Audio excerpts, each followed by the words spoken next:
本書之前啦，今日我哋好榮幸可以邀請到常林法師同我哋現身說法，咁先做一次分享嘅。咁我哋有請。咁我係喺2009年嘅11月過去台灣玉佛寺嘅，就開始修行。咁但係唔知道會唔會出家，即係因為師父同我講，佢就話要觀察我1年。咁但係佢好公平嘅，佢話我都要觀察佢1年，究竟我認為佢適唔適合做我師父。咁佢亦都覺得我適唔適合剃度出家做佢嘅徒弟呢？咁結果呢，就佢哋喺2010年嘅1月就有一個旅程係去印度嗰度朝聖嘅。咁當時呢，我就聽到佢哋講，即係本來佢哋冇預我去嘅，但係佢哋聽到佢哋講咧，好似爭1、2個人先至成到團。咁於是我就話其實我可以自費，即係跟你哋去。我話不過呢，我啱啱過嚟，係咪應該定地修行，就唔好走嚟走去呢？佢話我哋唔係去旅行，呢個都係參禪嘅一個，成個旅程都係參禪咁樣。於是我就話好啦，咁我就跟埋去。佢話你去都好嘅，佢話一來可以幫手影啲記錄相，咁二來呢，你做我使者啦。咁呢，我就唔知道做使者究竟係咩一回事嚟。咁咪 OK， 咁即係冇乜嘢話真係難到係做唔到嘅啫。咁因為香港嘅朋友呢，就唔係好識得我師父係咩人嘅，咁於是喺度輕輕解釋一下。咁我師父係上果下愚法師，即係果愚法師。咁佢嘅師父呢，就大家應該都識㗎啦。咁就係法鼓山創辦人聖嚴法師。咁聖嚴師公呢，即係我稱呼佢就係。咁我個師父呢，就係12歲，其實佢唔係跟住聖嚴法師出家嘅，佢係跟聖嚴法師嘅師父東初老人。咁當時呢，佢講翻俾我聽呢，佢話佢當時12歲。去文化館東初老人嗰度呢，佢唔係諗住去出家嘅，佢以為係暑期去嗰度玩下，有好多書睇下，咁佢覺得幾好。點知到開學嘅時候，佢先知道原來我所有戶籍轉晒過嚟㗎啦。咁於是呢，佢就唯有住落去啦。咁期間呢，佢係曾經東初老人教訓佢嘅時候就話：你第日作為一個出家人係應該要點做點做。咁佢話我冇諗過出家嘅喎。跟住東初老人就話你唔諗住出家，好，你呢幾年喺度住嘅租啊食啊，全部你還翻晒俾我。咁佢嗰陣時冇錢㗎嘛，咁唯有焗住出家。所以佢嘅出家同我嘅出家係好唔同嘅。我呢，就係要好辛苦，周圍揾翳人，我先出到家。但係佢係被逼嘅。咁但係結果嘅成就當然佢係大我好多好多嘅。咁所以呢，有陣時被逼去做一啲嘢未必唔好嘅，即係其實係睇下嗰個因緣究竟係點樣安排。咁大家睇到唔係好識撳呢個係呢一張相呢，好難得，即係大家相信都冇乜機會見嘅，因為呢啲係珍藏。咁呢個就係東初老人。咁你睇下佢係一個高僧嚟嘅，因為佢好高。你睇佢張床對腳都伸咗出去。咁聖嚴法師當然都係一個高僧啦，佢都好高。咁但係我師父就唔係，呢個係我師父，即係當時佢應該係10零20歲嗰陣。咁就係東初老人往生之後呢，聖嚴法師就喺美國翻嚟，就承接咗東初老人嘅龍禪寺同埋文化館。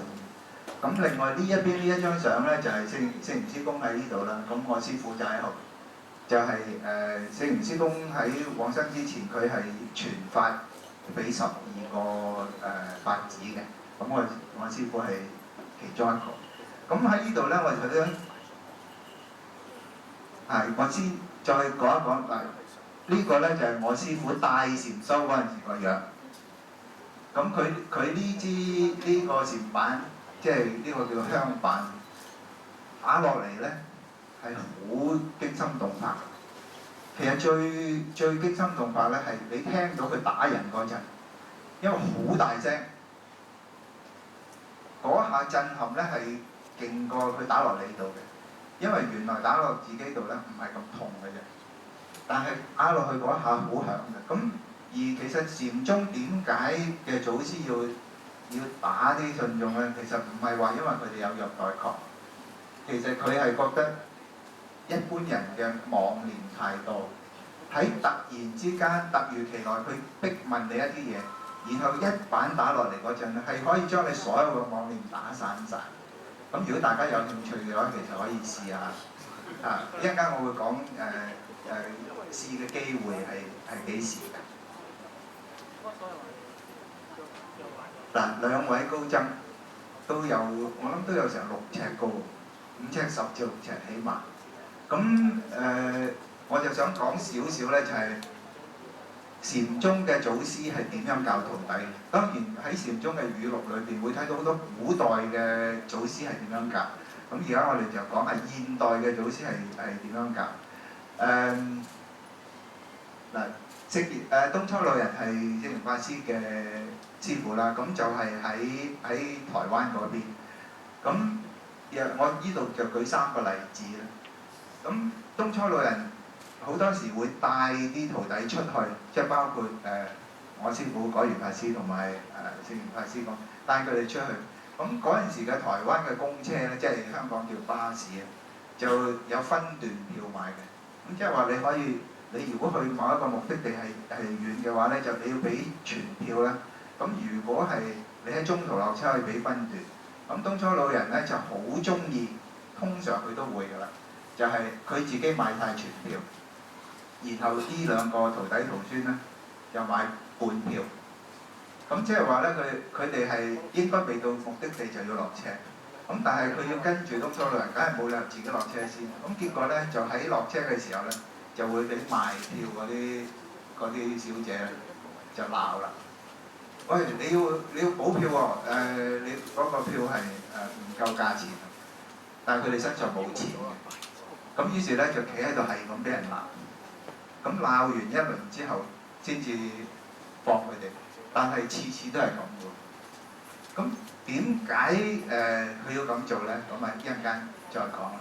咁另外一次咧，其實可以而家講，因為驚一陣間大家唔記得咗。其實驚我唔記得咗。OK， 其實係呢一種訓練咧，係要令到佢哋喺成長嘅過程之中，去遇下一啲困難。遇到困難嘅時候，你有咩解決辦法咧？咁後來咧，師公就諗到即係解決辦法，因為佢係一個出家人。咁於是咧，即係當時俾人鬧要補飛嗰陣咧，咁佢就即刻即係同啲乘客即係講：請問在座有冇佛教徒？咁我係一個出家人，咁我依家身上冇錢，我要補飛。咁有邊位咧係可以即係佈施，其實好少錢嘅啫。咁咧就幫我俾咗呢個錢，咁咧我就會寫低你個名，然後翻去咧就每日都誦經回向俾你，咁咪解決到個問題咯。即係因為好多善心人，就算你唔話誦經回向，即係你提出一個要求嘅時候，都會有人會肯幫。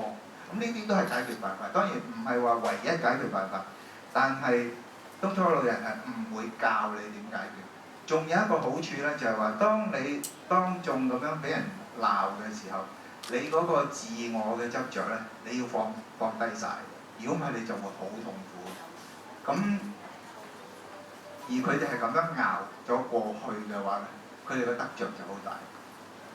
咁另外咧就係博士榮歸宴咧，就係話星雲法師咧係第一個台灣嘅出家人，係攞到日本嘅博士學位嘅。咁佢返台灣嘅時候，咁台灣嘅佛教界有好多人咧就覺得好高興，於是咧就設宴款待。咁當然佢嘅師傅即係東初老人同埋佢嘅徒弟果然法師都會係被邀請出席。咁當大家好高興坐好晒啦，咁當然就係會請佢嘅師傅東初老人致辭啦。咁東初老人因為果然法師話翻俾我聽，咁佢一拎起個咪，甚嫌你個不孝子就鬧。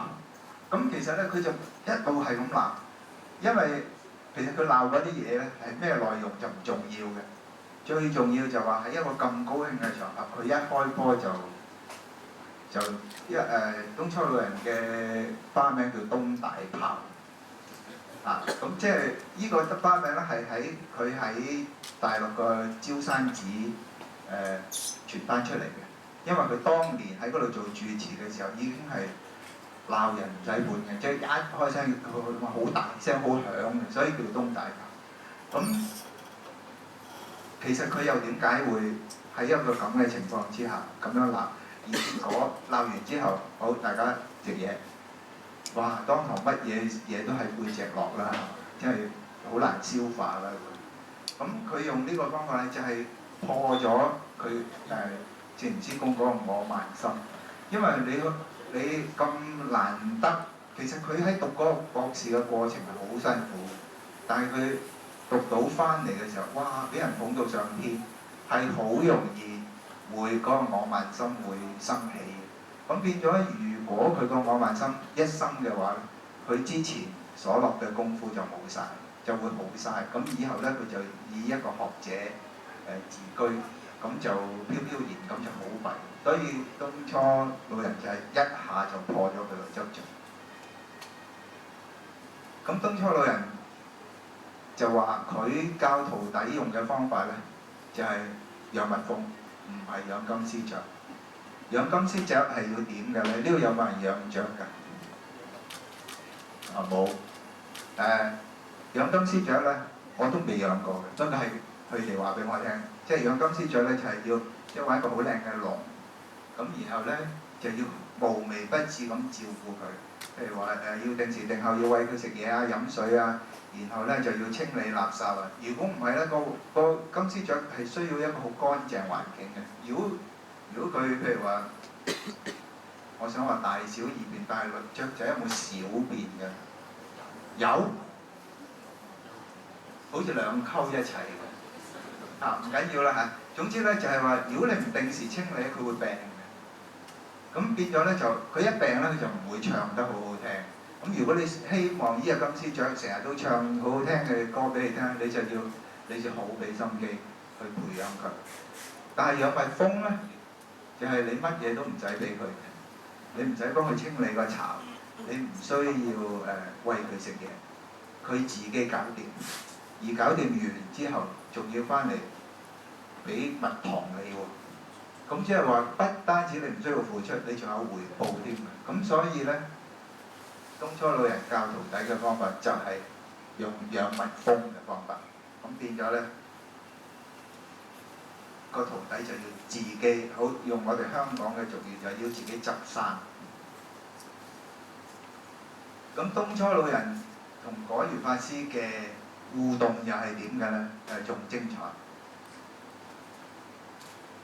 果如法師因為佢係10零歲就跟住東初老人㗎，咁每一日咧佢係要負責打掃晒成個文化館，包括去龍禪寺嗰邊種菜。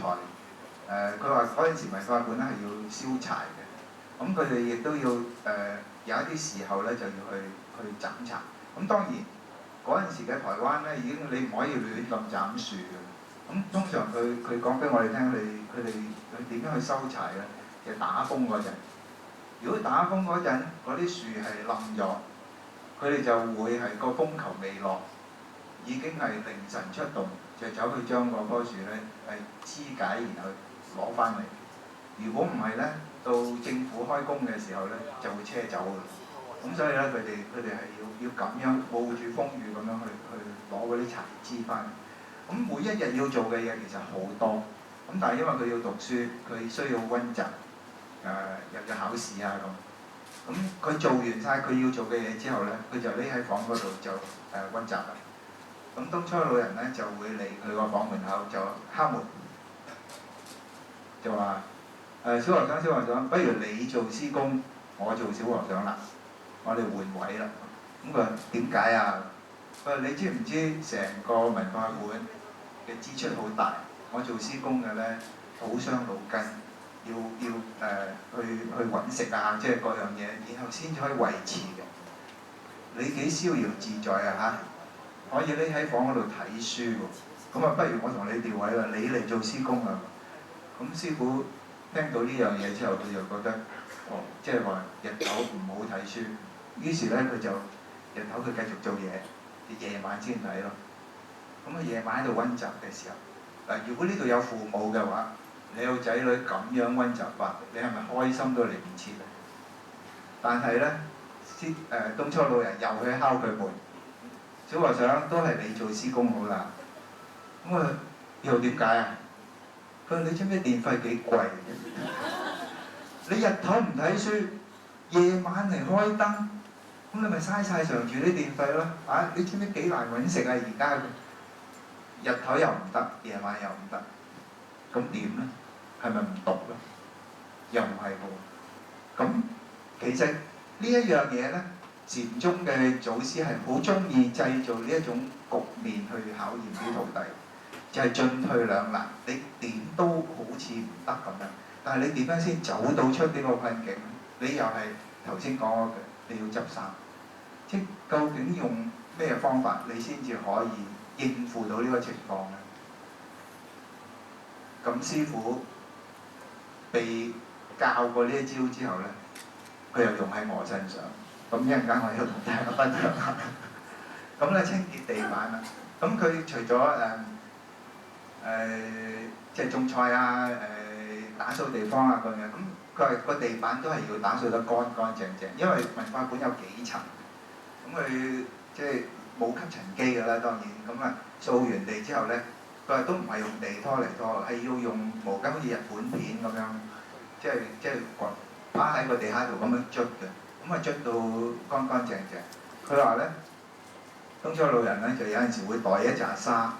咁啊走入嚟呢度撒一紮，嗰度撒一紮，等佢做完之後咁樣做。然後話：小和尚，你清潔咗個地板未啊？咁佢話：哦，清潔好晒。咁多沙你話清潔晒喎？咁佢梗係明知冇理由會有沙噶嘛，佢明知係師公整蠱佢啦。咁於是佢話：哦，係，我再嚟過。即係嗰個情況就係咁樣，即係話一定要考驗你。如果你喺嗰個時候你頂唔順，咁你可能會發脾氣，可能會咁我唔做啦。咁你咪接受唔到個考驗咯。最絕係最後呢招，好彩我師傅冇用喺我身上。咁咧就係佢嗰陣時讀書咧，即係讀到高中嘅時候係有啲情況咧，學校係免費同學生補課。即係話等你放學之後，我哋同你補2個鐘嘅課，又唔收錢嘅。咁於是咧，佢哋就補完課先翻去。咁通常寺院咧係5點半咧就用藥石，用藥石嘅意思即係晚餐。咁佢翻到去6點幾，即係話寺院已經食完嘢嘅。咁佢10零歲發育時期，梗係好肚餓啦。咁於是翻到去之後咧，好肚餓，一入門口。咁東初老人話：翻嚟啊，肚唔肚餓啊？咁好肚餓啦。咁啊，我留咗碗飯送俾你啊！好開心啦！點解會？哇！師公平時對我咁嚴苛，點解咁好人咧？好開心啊！走埋去接。咁點知東初老人揸住碗飯咧就吐口水落去。吐完口水落去之後，嗱食啦。咁當時師傅揸住碗飯。好啦，我入去食，唔得，喺呢度食，因為佢入去就可能撥開面嗰陣，唔得，你一定係喺度食。咁佢咪夾硬食咯。佢話啱啱一攞埋嚟嘅時候，真係有陣味，但係佢又肚餓喎，咁冇理由唔食㗎，於是就照食。咁但係喺食嗰個過程裏邊，係第1、2啖，即係佢自己諗嘅。我係第1、2啖係因為個心理上嘅問題，係覺得好難受。佢話：如果師公係喺我背後吐落去，我點知啫？我根本就冇分別。所以佢用咗呢個方法之後咧，佢就放下咗話師公有吐口水落去呢一個執著，佢照食。因為我肚餓，所以我要食。我唔係因為我為食，我追求嗰種美味而食。於是呢，佢就食得好開心。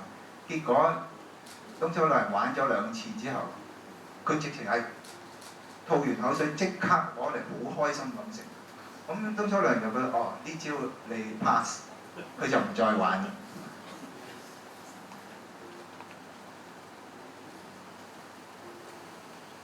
咁即係聖嚴師公同師傅嗱，你一睇就知嗰個高度係其實爭好遠嘅。所以師傅成日講笑就話：我唔會係高僧嚟嘅。咁所以如此類推，我即係今日嘅我都唔會係高僧。我企咗上嚟呢個台就高少少嘅。OK 嗱，佢哋就點樣玩法咧？因為聖嚴師公喺考到個博士學位之後翻台灣，其實都冇得發展，因為因緣未到。佢當時寫咗嘅《正信的佛教》，即係之前寫㗎啦，應該《正信的佛教》其實到今時今日咧，我諗係即係有幾百萬本曾經印過，因為佢之前係免費任人印。咁變咗咧，其實我自己學佛都係由《正信的佛教》入門嘅，咁所以呢度唔知有冇《正信的佛教》賣嘅？如果一陣間可以出去問下，如果冇嘅話，都應該要入嘅呢本書，係好值得睇嘅。咁因為聖嚴法師喺台灣就唔係有好大嘅發展，所以結果咧佢就一個人就去咗美國，喺 New York 嗰度咧就向西方弘法。結果咧就係東洲老人圓寂之後咧，就將文化館同埋龍禪寺交俾佢，於是佢就喺美國翻嚟接收咗。咁當時我嘅師傅咧仲喺文化館嘅，咁係佢唯一嘅徒弟，即係台灣唯一嘅徒弟。咁於是咧，師公就開始打禪七。咁師公嗰種打禪七咧係非常之嚴格。呢度有冇人試過打禪七嘅？咦，都冇啊！打禪七咧我唔喺度解釋啦。如果你想知道咩叫打禪七咧，在印度遇見佛陀嗰本書裏邊有解釋嘅，咁你哋可以喺裏邊慢慢睇。咁打禪七其實就係要打坐嘅，即係比較長時間啲嘅打坐。咁佢嗰種打坐咧係好嚴格，佢係要每一個人起碼要雙盤。雙盤嘅意思咧就係兩隻腳盤咗上去之後，係兩隻腳板底咧係向上嘅，擺咗上大腿度。咁係好多人都做唔到，包括我在內。咁佢就要求要雙盤，咁但係真係有啲人唔得，咁佢起碼單盤，就散盤係唔準嘅。咁所以咧，我哋打坐嘅時候會冚一張叫做護膝巾，即係其實就係保護你個膝蓋，就唔好話受涼咁樣嘅。咁佢就開始打坐之前，全部盤好晒佢，唔準冚護膝巾，佢逐個嚟睇過冇問題。好，而家冚護膝巾，跟住佢引磬一打咧，係全部唔準喐嘅。咁我師傅咧就本身佢喺21歲嘅時候咧，佢就有個靜脈瘤喺又好似係血管瘤，佢以前以為係腦瘤嚟，就喺個頸呢個位，就影響到咧佢有半邊身咧嘅活動係受阻嘅。咁所以咧佢嘅筋骨好硬，佢打坐係好辛苦。咁但係一定要，咁佢唯有係做啦。咁哇打坐好痛，佢嘅腳好痛，痛到咧飆晒冷汗。於是咧佢就輕輕擘大眼，即係想裝下佢師傅喺唔喺附近。如果佢師傅背住佢啊，或者行開咗咧，佢就可以揸低鬆一鬆咁啊。點知佢眯開少少眼嘅時候，就發覺聖嚴師公係碌大隻眼望住佢，因為根本聖嚴師公已經留意到佢想喐啦，就已經碌大眼望住佢，一擘少少，即刻翻嚟繼續。咁經過一次之後咧，佢就好怕啦，即係喺地獄出翻嚟一樣。於是咧就同師公講：嗱，你下次唔好預我啦。咁結果咧，到下次，因為當時嘅聖嚴師公得佢一個徒弟啫嘛，佢一定要揾佢護七噶嘛。咁於是咧就又叫佢喂，幾時又嚟啦？佢話嗱，我講咗噶啦，我死都唔入去噶。跟住師傅話好啦，如果你真係坐得腳痛嘅時候，我就俾你鬆一鬆腳。如果你真係覺得坐喺嗰邊好悶咧，你就出去行個圈再翻嚟。咁我話OK，咁我就可以啦。咁於是咧就入到去，喺第二個七一開始嘅時候，聖嚴師公就講規矩啦，又係講晒引磬聲一響，全部唔准喐。再聽到引磬聲，你先至可以放腳，包括我徒弟在內。咁當時佢就唔可以話即刻話，師傅你講大話，你呃我，咁唔得噶嘛，又焗住嚟咯。但係因為咁樣逼之下咧，佢就有一個身心嗰個感受出咗嚟，就發覺咦原來咁樣打坐法，當一個時段之後，係有一種感受係好正。於是咧佢就覺得，而每一次明知道好似地獄一樣，但係都咁多人嚟參加嘅，咁即係話一定係有一個好處，同埋佢有個慚愧心，因為佢當時已經係讀完東方佛學院，即係以前嘅佛光山，即係而家嘅佛光山，佢已經讀完佛學院啦。咁而呢聖嚴法師接引嘅呢一班全部大專學生，佢就覺得呢班人同我咁上下年紀，但係佢哋嘅佛學知識一個都比唔上我。我佛學知識咧佢哋咁多，但係佢哋個個都可以嚟坐得到，點我唔得咧？佢就覺得好慚愧，於是，尤其是咧佢覺得係一定有因嘅，即係聖嚴師公咁樣教法，於是佢就頂落去。結果咧佢係喺連續嘅好多個七之後咧係開悟見性，咁而聖嚴師公係帶佢早堂禮佛，即係認證咗佢。咁呢一個咧亦都係另外一個例子，就被逼之下，佢原來先至係發揮到佢自己嘅潛能嘅。咁跟住又輪到我啦。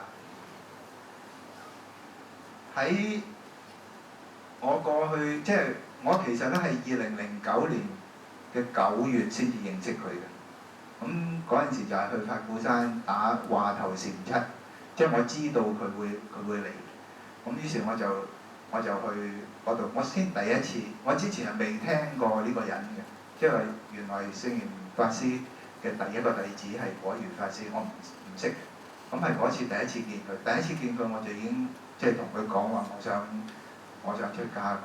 咁佢就話：我哋間玉佛寺咧，其實係一間鐵皮屋嚟嘅啫，不過都好莊嚴。咁話我哋冇年齡限制。咁於是咧，我11月就過咗去。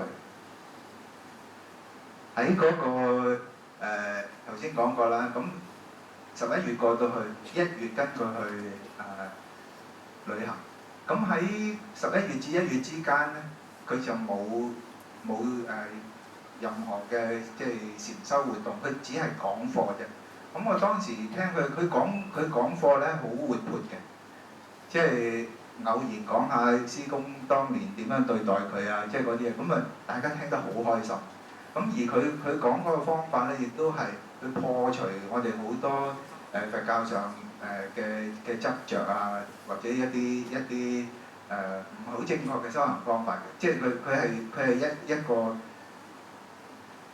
好正嘅師傅嚟嘅，即係喺外國度，同埋好好人嘅。咁於是咧，跟佢去做侍者，咁自然係冇問題啦。咁所以就開始，而係因為喺嗰個旅程裏邊佢有對我有咁多考驗，所以先至有呢本書出嚟嘅。即係如果唔係嘅話，就呢本書就唔會面世啊。咁啊，第一個考驗咧就係落飛機，我哋去尼泊爾先，跟住再去印度。喺尼泊爾落咗飛機，大家呢度有冇即係中意影相嘅，又去過旅行想影相嘅？好多啦，係嘛？而家今時今日就揸住個 iPhone 都影餐懵㗎啦，嚇！咁所以咧就即係幾乎係全人類都會咁。咁我自己咧有個習慣，就係我出門去旅行咧，我喺車度我好少瞓覺。我會沿途睇風景，如果有正嘅咧，我會影低佢。咁所以咧就必然係第一時間就衝上車就霸個窗口位先啦嚇。咁啊，尤其是我哋有成10幾20個團友，咁啊上到去坐喺個窗口位咁諗住，今次睇下有咩睇啦咁。跟住冇幾耐，師傅上嚟劈頭第一句，我個包包咧，之後佢背。咁我當然碌大眼望住佢，咁啊你又冇交過俾我，又冇叫我幫你攞，我點知？咁我擘大個口得個窿望住佢，跟住佢就開波啦，就猛鬧啦，即係話你連我嘅嘢你都唔知喺邊，你點做我師姐？你嚟做乜㗎？咁我諗下，哇！我俾錢嚟旅行喎。咁當然冇講出嚟啦，即係當時我心係咁樣諗，係咁鬧。當時全團人喺架車度當然靜晒，就聽住佢鬧。結果後來咧就有個信眾上，你個背囊喺度啊，咁佢就坐翻低，唔知係咪夾定？哇！我鬧到面懵懵，跟住開車喎，乜嘢心情都冇晒啦係嘛？咁佢就喺度思考，即係。哇！點解會一開波就咁樣鬧法？又完全如果你事先話俾我聽，嗱，你幫我看住呢樣嘢，你幫我攞咁，我做唔到都話啫，點解會咁啊？後尾我就喺架車裏邊一路諗下，咦？我喺出發之前嗰2個月，聽佢講啲祖師禪宗祖師教徒弟，好多時就係用呢啲無理嘅手段。去破你嘅執着喎，我就諗下，咦，原來老和尚出招啦！即係話佢開始教我啦，我當堂心情唔同晒。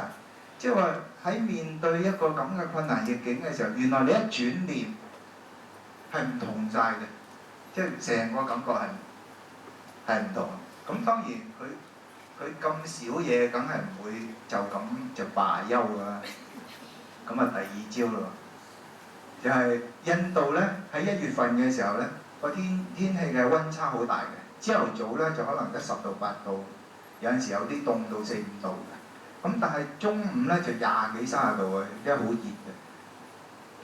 咁而嗰個時候太陽咧就5點鐘到就落山嘅。咁所以咧，我哋去到一啲景點，如果係晏晝嘅話，通常我哋着好少衫都得。但係一入夜咧就要着好厚嘅衫。咁有一次咧，去到一個景點，咁我係要幫師傅孭住個僧袋。喺落車之前，咁佢攞起佢自己嘅僧袋，咁啊撐一撐。咁佢有件背心，即係而家我嘅手搭住喺我手上，嗰件背心就厚嘅，即係有少少絨嘅質地。咁佢就拎起咗，就擺咗喺個座位嗰度。咁跟住交個僧袋俾我，咁咪大家落車。嗰陣時係晏晝，好熱下嘅。咁啊行下。咁嗰個行程比較長咗啲，咁啊行到5點到，咁啊太陽落山，咁開始咧就有啲凍啦。咁跟住佢就問我，俾件背心我，我諗下，背心喺車度喎，即刻鬧，即係話你明知道㗎啦，即係話印度嘅天氣係嘛，一天黑就凍㗎啦嘛，你咁都諗唔到嘅，你點做侍者㗎？即係你完全都唔識得關心師傅嘅。明知道咁樣，如果我冷親咁點咧？係咁鬧，咁當然全又靜晒望住我，咁我當時個心咧，淨係覺得我喺呢個時候，我應該係順受奉行，就係話知道，我下次會記住㗎啦。多謝師傅。咁啊鬧完，後來又上翻車，咁我喺車度喺度諗。哇！咁玩法好難搞喎。於是咧，我就因為我要坐喺佢隔離嘅，你都知道，即係唔嘆嘅，即係全程車都唔嘆。咁我就一路留意佢，咦？好似而家心情幾好咁。咁我就師傅，我可唔可以問你一個問題啊？佢話好啦，問啦。我話嗱，頭先件背心你自己擺低。咁你鬧我啦嚇！咁我話：如果下次你又咁做，我可唔可以擺翻落去？嗱，我點解要問呢？因為如果佢攞出嚟，跟住佢一行，我又擺翻落去咧，佢可以鬧我喎。我擺低你仲可以擺翻落去，你即係逆我意啦，係嘛？咁我就話嗱，因為如果下次你又咁做嘅時候，而我覺得落車之後有機會會凍嘅，我可唔可以擺翻落去？跟住佢就笑，即係話啊，你學到嘢啦，佢笑㗎，你自己決定。啊咁就爭好遠啦，即係話我係知道應該要點樣去處理。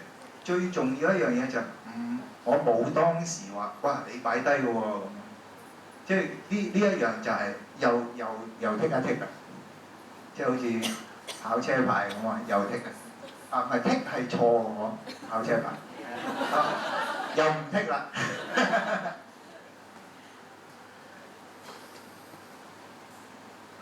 呢個咧就係去到一個旅遊景點，咁啊大家有個參觀，咁我哋呢啲攝影眼好強烈嘅人咧，梗係個觸覺好強啊嘛，咁啊睇睇，咦嗰邊好喎，咁啊走過去影咯，哇嗰邊仲正，嗰邊少啲人，於是就一路去影到好開心，即係影到自己要嘅嘢，咁啊於是行到翻嚟，離遠啫。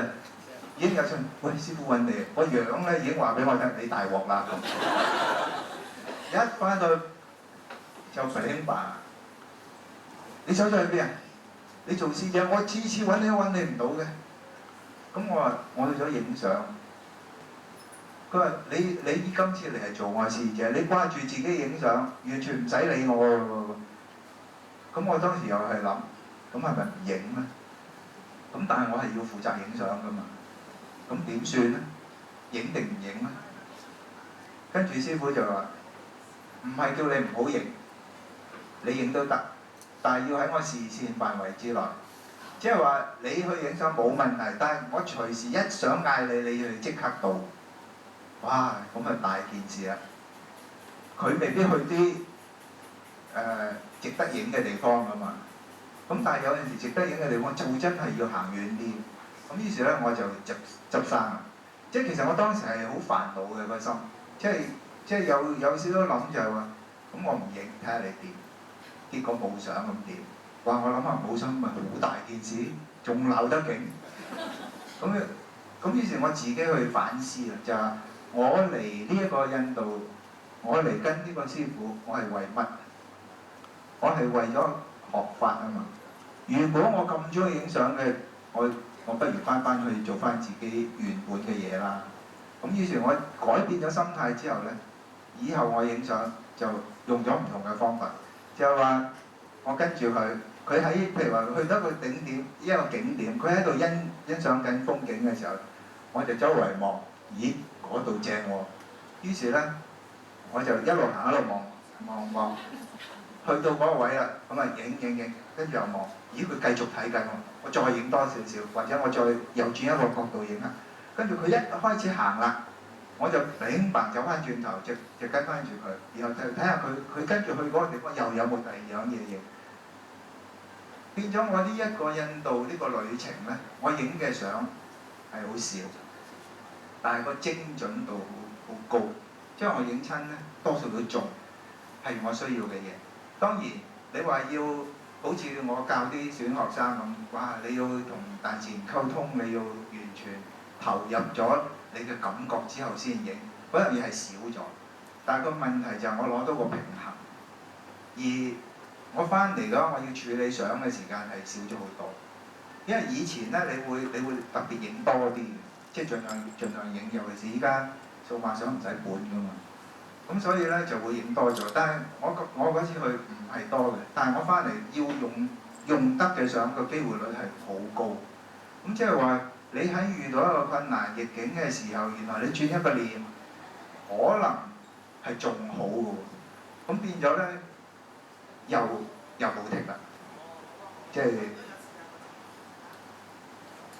嗱呢個就係我當時嘅感覺。呢紮相呢就唔係我叫人影嘅，而係有個師兄喺旁邊呢，佢見到佢又影下，見到又影下。我睇翻我先知道，哇！原來我喺佢身邊嗰時候個樣係咁嘅。你睇下師傅幾開心。你右邊嗰張你一愁到個樣。咁原來係經歷咗咁樣之後，我個得着咧先至會係大嘅。而結果本來話觀察1年，結果半年之後我就喺玉佛寺出家嗱。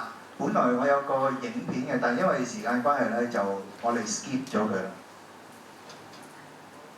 呢個影片如果你買咗在印度遇見佛陀之後，係咪好hard sell 喎？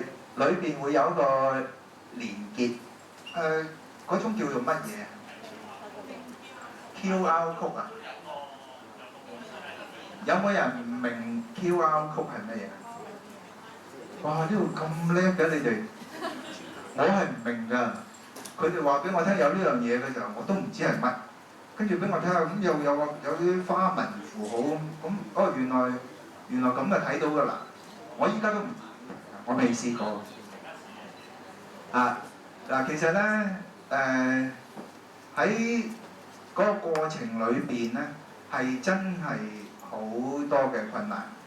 咁我記得咧寫呢本書嘅時候，其實而家都老實同大家講咧，呢本書就唔係我自己親手一個個字咁寫出嚟嘅，即係當然唔會寫啦，而家打啦，我打字好慢嘅，所以咧唔係我寫嘅，但係咧講有一個作者，即係喺台灣嗰邊，就係義務幫我記錄咗，然後佢用佢嘅手法寫出嚟。咁佢寫得好得意嘅，佢用嗰個方法好電影感嘅，即係話會去到一個場景嘅時候，佢突然間 flashback 翻我以前嘅一啲嘢，然後 flashback 之後有咗一個感覺，然後又再翻嚟呢度，又或者係轉咗第二個場景，所以你要事先講。之後你哋睇嘅時候唔係好正常地由頭落尾咁樣講法嘅，但係我又覺得嗰種方法嘅表達係好好。咁佢喺訪問我嘅時候，即係我一路講嘅時候，佢都唔係嗰種話我講乜佢係聽乜就食乜，佢會挑戰我，即係覺得你有冇咁勁啊咁，即係譬如話我俾師傅一鬧完之後，我轉念嘅時候，佢話：你係咪真係咁勁啊？即係話會一般人點可能咧？即係尤其是我講翻我以前嘅背景，我喺屋企係長子的孫，咁有5兄弟姊妹，咁變咗咧，我喺屋企從來即係我屋企好窮下嘅啫，但係我乜嘢都唔使做嘅，咁通常都係啲妹做啊，阿嫲又比較錫我啊，咁雖然錫極都係每餐飯都係冇餸嘅，咁最多撒少少鹽，落2滴油，咁咪一餐飯㗎。但係咧就喺屋企真係好多嘢都唔使點做，咁直至到我1977年呢度好多人未出世啊，就喺理工學院畢業之後出嚟做嘢，做咗1年幾啫，我就自己開公司，咁即係20零歲就開始做老闆，就做到我出家之前。咁變咗咧係喺個過程裏邊，雖然話係做攝影師，好多時咧就要睇啲客嘅面色，但我又唔睇喎。如果個客係即係好俗咁樣講，即係翹口慘手係嘛？其實我而家講翹口慘手係咪好唔配合㗎？我睇到有一半嘅反應係，有一半反應話唔係，所以我係會好小心咁樣講，就唔係話我唔係隨意就咁隨便嘅。一遇到呢種客咧，我就唔做，我淨係做嗰啲欣賞我嘅合作得好好嘅客。咁所以咧喺我嘅前半生，咁尤其是我太太，佢又係好就我喎，即係譬如話我想學單車，因為有一技傍身，即係翹起手用得着，咁佢又 OK 嘅。咁學完之後，我話：如果學完個車牌唔買架電單車嚟揸咧，又會唔記得咗㗎啦。咁佢都 OK。咁結果當然佢見到架電單車就哇係嗰種趴喺度，即係轉彎要瞓落去嗰種車嘅時候咧，本來佢都唔係好大問題嘅，但係佢身邊啲朋友有問題，就日日同佢講：哇好危險啊！又點樣啊？邊個又點樣斷咗個腳啊？邊個又點樣？於是咧佢就開始每日有個形容詞叫上我啊。咁佢為我好嘅，咁啊即係日日都同我講話唔好啊，好危險。跟住又約埋嗰啲曾經出過電單車車禍嘅朋友同我食飯啊咁。即係譬如阿石修原來試過一次咧，佢話停喺紅綠燈前面，跟住後邊架車收唔到就砰一撞，佢話會好似超人咁樣飛出去，跟住喺個地下度滑行咗一段時間。佢話淨嗰對砵係5個手指、5個腳趾頭、5個窿咁樣。咁當然佢個5個腳趾頭都損晒，膝頭啊嗰樣嘢都損晒。於是我就覺得，好啦，如果係咁我揸電單車都冇用啦咁。咁後來我就話：好啦，我賣咗架電單車，不過我又想揸小型賽車，小型賽車安全好多㗎。咁佢又冇問題啦。咁結果就我嚮往外國嘅生活，我話去移民澳洲，佢又冇問題。咁即係話其實係由細到大咧，我都係好自我中心。咁所以我係形容我自己後生嘅時候係一個自我輕狂嘅階段。咁而突然間面對師傅咁樣嘅手段嘅時候咧，所以嗰個作者就覺得你冇可能一下就承受到。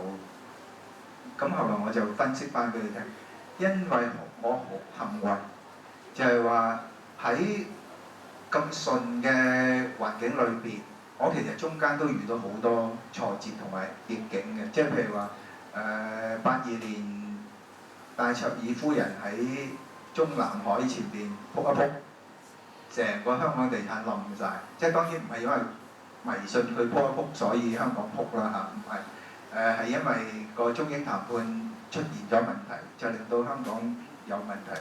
咁後來咧就係到97嗰個金融風暴之後，就香港就又唔好，跟住後來又到沙士，有好多嘢。我哋公司又從年係咁賺錢，至到係1年蝕幾百萬。咁變咗每一次呢一啲咁嘅困難裏邊過後咧，我哋都發覺原來學到好多嘢。咁所以咧，我已經係去到出街之前嘅心態咧，我係遇到任何困難逆境嘅時候，我係會開心。即係其實呢個講出嚟好似好難相信，但係原來係會嘅。真係每一個困難出現嘅時候，我就覺得又有機會學嘢。咁於是咧係好開心。咁當然你啱啱一坐低喺旅遊巴就俾人當眾咁肥嘅時候咧，你一定會係好難受嘅，尤其是從來未試過咁。咁但係我點解可以咁快就轉念到咧？就係因為有之前嘅經驗。咁所以咧，其實可以同大家分享就話喺平時嘅點樣叫修行咧，其實就係修有2個講法，一個咧就係修正你嘅行為，另外一個講法就係修改你嘅不行。你本來唔得嘅嘢，你就要去修正佢。咁變咗呢一樣嘢其實係唔難嘅，好多嘢都係你只要轉一個角度去睇，同埋你用一個積極嘅態度。咁其實一個最簡單嘅方法咧，就係如果你有個慈悲心咧，其實好多嘢你都唔使學已經知道點做。你有個慈悲心嘅時候，你身邊嘅人會好舒服，因為你自己都舒服，因為你唔會嫌三嫌四。咁而你身邊嘅人都覺得同你一齊相處咧係好開心、好舒服嘅。咁最重要一樣嘢就係你個慈悲心唔係淨係對人噶嘛，你對自己都係咁。咁於是咧，你就會同自己嘅溝通係容易咗好多。你唔會話淨係追求無盡嘅慾望。咁所以咧，呢呢度講嘅就係話，我點解要做呢件事，同埋我最需要嘅究竟係乜嘢？其實呢個問題係好好嘅，因為呢世界上咧，大部分嘅人都係話我想點，我想點，想要同埋需要係兩樣嘢嚟嘅。因為需要嘅其實可以好簡單，但係想要嘅嘢係無窮無盡。咁最重要一樣嘢咧就係你要做自己心嘅主人，你要可以自己作主。因為今時今日好多人都係點解你要點解你一定要供樓咧？點解你要買名牌咧？因為個個人都係咁噶嘛。即係其實個個人都係咁做嘅嘢，係咪真係你自己最需要、你最想做嘅嘢咧？其實未必一定嘅。咁嘅例子多到不得了嘅。咁啊，因為時間關係又唔講咁多啦。咁其實我呢度個結論就係話，你要誠實咁面對自己，去回到清淨嘅初發心，你就會揾到答案。嗱，呢個好難明嘅喎。咁即係點啫？咁其實有方法嘅，就係我自己用嘅方法。嗱，方法好多嘅，可以做到呢一樣嘢。我用嘅方法就係禪修，但係禪修其實亦都係好簡單。咁又係好多種方法。咁而最簡單嘅方法咧，就係自己靜落嚟坐下。咁當然冇可能話你喺屋企可以坐到隻腳痛你都唔喐嘅，呢個係冇可能。咁就係話，如果你話覺得翹起隻腳係好辛苦嘅，其實唔係一定係坐先至可以收到禪嘅。但係用坐嘅方法咧，係會係一個好嘅開始。咁你如果隻腳真係唔掂嘅話咧，你可以坐喺張凳度。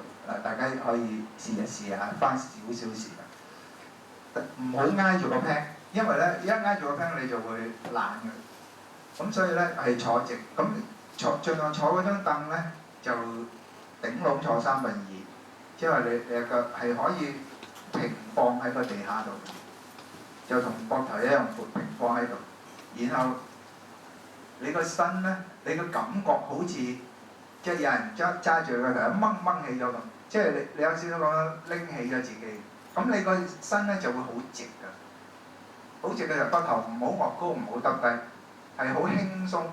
話俾自己聽，我依家個頭要放鬆嘅，大家試下合埋眼，合埋眼，咁啊感覺到嗰個眼咧係唔用力嘅，你係輕輕咁合埋嘅啫。然後咧，你個肩頸係放鬆嘅。然後咧，兩隻手亦都係好放鬆，就咁放喺個大腿上邊，係好舒服就咁樣放喺度。然後個身亦都唔用力嘅，你唔需要刻意去挺直個身。只不過你用頭先個方法咧，坐直咗之後，你唔好挨住個 pan，好舒服咁樣慢慢放鬆。咁你個臀部坐喺個凳度咧，亦都唔需要用力嘅，尤其是對腳，唔使話用力踩住個地下啊，諸如此類，好輕鬆，即係全身放輕鬆。OK。嗱，就係咁短時間，可能你已經覺得哇頭先佢講嘢咁悶，就係呢10秒8秒，我已經舒服咗好多。當堂本來你想瞓嘅頭先，但係經過咗呢10秒8秒之後，你又覺得個人好似精神咗啲嘅喎。但其實頭先係10秒8秒啫，如果我哋頭先有10分鐘到咧，大家嘅受用又會好唔同。咁我就好鼓勵大家咧，每一日朝頭早起身坐一坐，我哋試下由5分鐘開始。如果你覺得咦好好喎，咁啊10分鐘。其實早5分鐘、10分鐘起身咧都唔係好難。我之前出街之前有10幾年㗎啦，都係朝早起身係坐半個鐘至1個鐘。咁然後臨瞓之前亦都係起碼坐半個鐘。臨瞓之前打坐咧有一個非常大嘅好處，就係你瞓覺嘅時候會少好多夢，同埋好快瞓得着。因為我哋好多時咧就係瞓覺之前啱睇完電視，熄咗你瞓上床就哇電視嗰啲畫面不斷出現返，亦都有人係睇書，睇完之後又係合埋眼，咁睇你睇咩書啦？你如果睇小説啊嗰啲就淨唔肯瞓啦，繼續睇落去。咁亦都係合埋眼之後，嗰啲小説情節又出現翻，你係瞓得唔好。但係經過打坐呢個方法嘅時候，你就係將自己嘅腦咧係靜慮咗落嚟，你瞓嘅時候好快瞓得着。咁所以呢個係非常好嘅方式。咁至於如果你哋真係覺得想再進一步去學下禪修啊咁樣，其實香港咧有好多呢一類嘅唔同嘅道場，有開一啲訓練班嘅，咁大家都可以試下。咁如果你想試下我哋嗰隻咧，都有咁你哋可以上祖師禪林嗰個 blog，我啱啱即係同個喺台灣嘅一個義工咧就搞咗成個月，幾乎係日日佢每一日放工，夜晚同我喺電腦上面溝通，我就猛叫佢不如加呢樣改嗰樣，咁而家就初步成型啦。咁至於嗰個 blog 嘅網址喺邊咧，又係喺嗰本書咁就喺果如法師簡介嗰度下邊就有個 blog 喺度，咁大家上去睇就睇下我哋有啲咩活動。咁喺呢度預告咧就係話，我喺5月嘅時候咧會有一個攝影禪。咁我今年嘅7月咧，其實我辦咗2次攝影禪，一次係國語嘅，另外一次係廣東話。咁廣東話嗰次咧就唔開放，我淨係俾跟過我或者我啲徒弟學影相嗰啲學生去嘅啫。咁就唔開放，但係就好快已經係爆滿咗。咁而佢哋嘅心得咧，亦都會陸續喺個 blog 嗰度係登出嚟俾大家睇。咁好似上期嘅溫暖人間都有報導過，5月就再嚟啦。咁我本來5月呢一次咧，我就想我都係講國語。總之香港人參加又好，台灣人參加又好，都冇所謂啦。咁但係我叫我啲徒弟喺個 face 嗰度講一講咧，我收20個人嘅，已經有10幾個人報咗名。咁而係下一期嘅溫暖人間，我又會講一講。咁我就相信咧，應該咧呢一期嘅攝影禪應該都會係用廣東話。咁所以如果大家有興趣嘅話咧，就係亦都可以火速報名。咁同呢度唔同咧，呢度就先到先得嘅。我嗰度我就揀嘅。我會揀一啲，即係尤其是已經參加過，個個都話想再嚟，咁應該冇機會㗎。但係佢哋可以嚟做義工。咁所以如果大家係有興趣嘅話咧，可以嘗試一下嘅。咁變咗咧。我可能遲啲我要另外再開一班係國語嘅俾翻即係台灣人咁樣。OK，咁今日嘅分享咧就係到此為止。咁大會嘅安排咧就話好似有多謝常文法師。今日呢個時間就唔係好夠啊，但係我哋都有1-2個互動問題啊，大家會唔會有邊位台下嘅讀者對常文法師有一啲嘅意見啊，或者係有啲提問啊咁樣？係。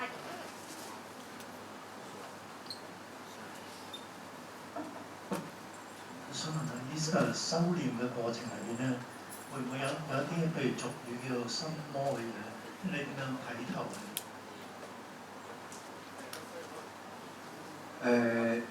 我哋最好唔去諗呢樣嘢，因為呢樣嘢你係諗出嚟，即係我哋唔去諗呢樣嘢，你就會冇呢樣嘢。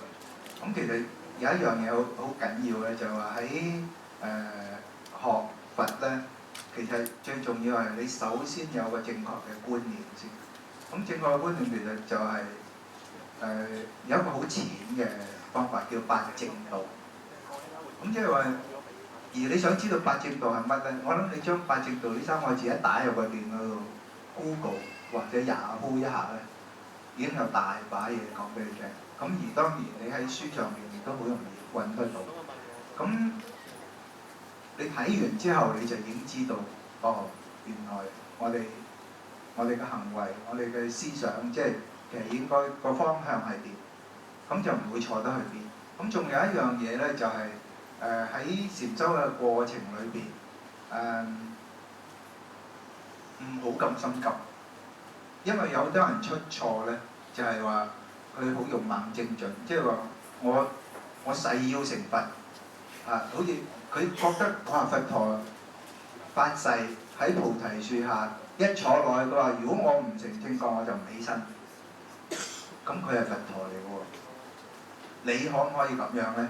如果你逼自己係咁，好容易就癲，即係好容易就係會行錯。所以咧，我師父教我咧就係話，你修行嘅時候，連覺得希望自己可以開悟，希望可以成佛，都係妄念嚟，應該係老實修行。即係總之喺成個過程裏邊盡力，千祈唔好就係我為個結果去做。其實呢樣嘢 apply 喺任何事嘅，即係總之我哋做任何嘢都係喺個過程裏邊投入，最後個結果係點？我唔好咁緊張嘅時候，而往往個結果會最好。咁其實心魔就係出喺你好緊張，個結果會點？咁樣出嚟。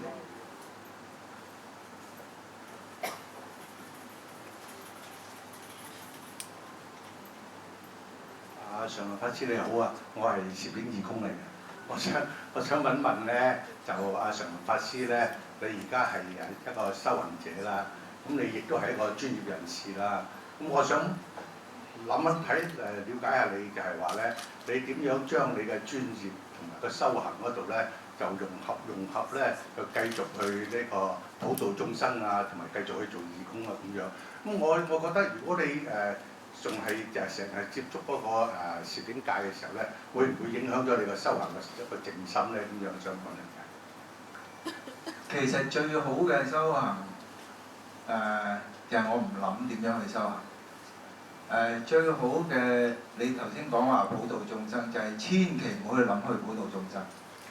如果你一去諗咧，你就會做好多好刻意嘅嘢，係好反而係唔好。咁所以接唔接觸攝影界啊？我繼唔繼續影相啊？其實都唔好去諗。即係總之，我認為做咩嘢適當，我就去做。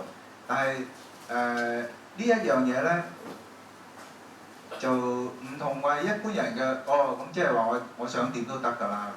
咁當然想點都得，係睇下你嗰個方向觀念係咪正確。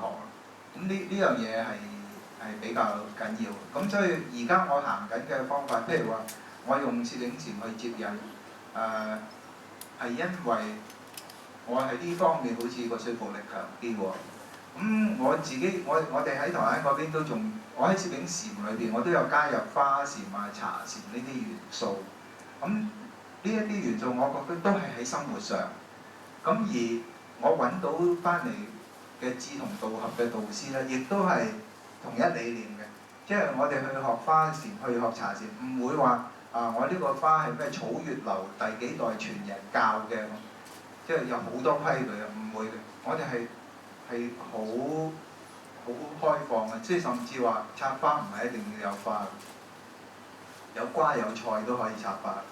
咁變咗喺咁嘅情況之下，你就知道樣樣嘢都唔需要執着，甚至係我哋試過就係唔需要花樽添，任我派咩俾你，我派個汽水罐俾你，你就用個汽水罐嚟插花。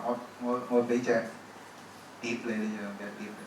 咁變咗咧，用溝嗰個過程咧，你就會係開放咗好多，即係對於所有嘅容易接受好多。其實最重要一樣就係話係好好咁去生活，就係一個好好嘅修行。想問常樂法師，咁你嘅意思係咪即係等於好似話酒肉穿腸過，佛祖心中留咁嘅意思咧？呢個都係諗多咗。